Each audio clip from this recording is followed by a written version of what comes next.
The singularity is not a single soundbite as a concept. There are a number of underlying ideas. One is that information technology grows exponentially, and it turns out to be amazingly predictable. I mean, people say you can't predict the future. Turns out the exponential progression of information technology, and it's not just computation, it's things like genetic sequencing, brain scanning, anywhere you can measure the underlying information properties, grows at an exponential pace and amazingly predictable. I have a graph of the price performance of computers going back to 1890, the first automated American census. It's a very smooth, doubly exponential curve through 110 years, completely unperturbed by little things like 2 world wars, the Cold War, the Great Depression, and all the other history that we experienced. Genetic sequencing has doubled every year since the project was announced. And exponential growth is surprising because you start out doubling little numbers, it looks like not much is happening, and then it becomes quite explosive. If I take 30 steps linearly, 1, 2, 3, 4, 5, I get to 30. If I take 30 steps exponentially, 2, 4, 8, 16, I get to a billion. Ultimately, it makes a huge difference.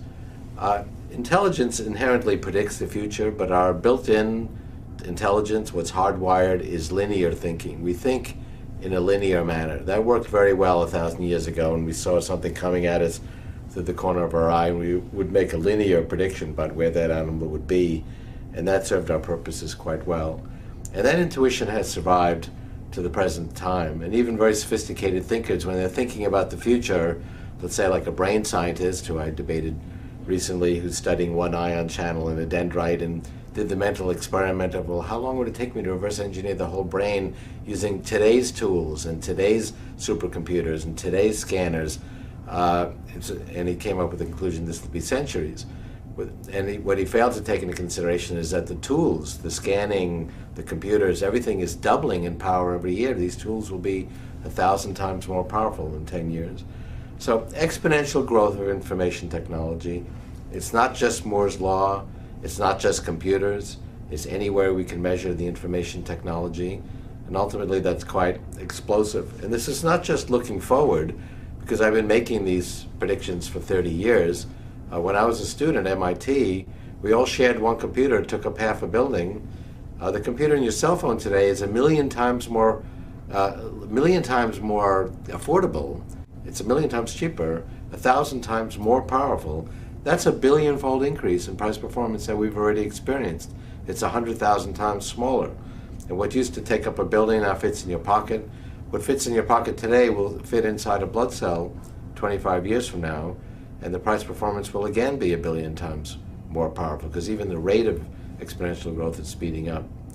So that's the first idea underlying the singularity. The second is that we will capture human intelligence in a machine, and I've been very consistent that the date for that is 2029. Long before that, we will have computers that are powerful enough to simulate all the regions of the human brain at very low cost. And that's pretty much a mainstream view now. What is perhaps more controversial is, okay, we'll have the hardware, but what about the software? Isn't that stuck in the mud? And I go to extensive lengths in the Singularities Near to point out that that is also progressing at an exponential pace. 10, 15 years ago, many artificial intelligence applications were just experiments. Today, they permeate our economic infrastructure. Every time you send an email or connect a cell phone call, intelligent algorithms route the information. Pick up any product. It was designed with intelligent computer-assisted design software, inventory levels controlled by intelligent just-in-time inventory systems assembled in robotic factories. Get a electrocardiogram, it comes back with an automated diagnosis that rivals that of doctors. Same for blood cell images, intelligent algorithms fly and land airplanes, guide intelligent weapon systems, automatically detect credit card fraud, and I can mention 100 other applications of intelligent software doing tasks that used to be done by human intelligence and are now doing them just as well by artificial intelligence. And you can say, okay, well, these are narrow examples of AI, and it's narrow AI, but the narrowness is gradually getting broader. And what's underlying this is that we are making exponential progress in understanding the best example we have of human intelligence, which is the human brain itself. And it's not hidden from us. And there again, we're making very smooth, very predictable, exponential progress. The spatial resolution of brain scanning is doubling every year. The amount of data we're getting is doubling every year. And we're showing that we can turn this data into working models and simulations of brain regions. There's already 20 regions of the brain that have been modeled and simulated, like the auditory cortex, the visual cortex, the cerebellum, where we do our skill formation, like catching a fly ball, slices of the cerebral cortex, where we do our abstract reasoning. And the scale, the sophistication, the detail of these simulations is scaling up at an exponential pace. And I make the case in Chapter 4 of Singularity's Near that we will have the models and simulations of all the regions of the brain within 20 years, and that'll provide the software for human intelligence. Once we capture human-level intelligence in a machine, that'll be a very important threshold. First of all, it's not, in my view, just artificial intelligence to compete with us and displace us. We are going to use it to extend and expand who we are. We're going to merge with this technology. It's already in our pockets. Ultimately, it'll make its way into our bodies and brains. If I were to say, well, someday you'll have millions of intelligent blood cell-sized devices in your bloodstream, keeping you healthy from inside, going inside your brain and interacting with your brain, putting you on the internet and expanding your intelligence, you'd say, well, that sounds kind of futuristic.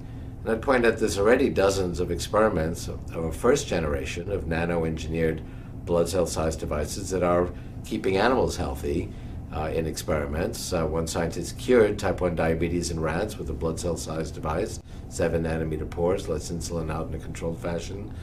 At MIT, they have a blood cell-sized device that can detect cancer cells based on the antigens on their surface, latch onto them and destroy them, and there are dozens of other experiments like that. You can put a computer in your brain today if you're a Parkinson's patient, and it will replace the biological neurons destroyed by that disease. The latest generation now allows you to download new software to the computer inside your brain from outside the patient, and that's an FDA-approved therapy. And if you look at what we can do today, that neural implant is not blood cell size, it's pea size, but it will be 100,000 times smaller in 25 years and will be the size of a blood cell and will be a lot more sophisticated. So once we get to that threshold, artificial intelligence working together with our biological intelligence will be able to solve problems, design even more intelligent AI, and with the law of accelerating returns will continue to make the hardware devices more powerful. And when you get to the 2040s, the portion of our civilization's intelligence that's amplified by artificial intelligence will be 1 billion times greater than the biological intelligence that gave rise to all of this. So in other words, the human civilization will expand its intelligence 1 billion-fold because of the ongoing exponential explosion of intelligence from developing the artificial form of it. And that's such a profound transformation that it's hard to see past the horizon of that. So we use a metaphor from physics where a singularity in physics, a black hole, has an event horizon around it that's hard to see beyond because none of the information can easily get out in a classical sense. However, in physics we can use our intelligence to talk about what life is like beyond the event horizon of a black hole, even though we can't easily see beyond it. And we can similarly do that today, talk about what life will be like past this event horizon, even though it's profoundly transformative. And what we can say about it is we're going to amplify our intelligence, and intelligence is the facility we have that enables us to solve problems. All the major problems we have as a society, whether it's the environment or energy or health and disease, we use our intelligence to overcome those problems. And we already use our machine intelligence to help us with that. There isn't any scientific engineering or even mathematical work, even work in the arts like music and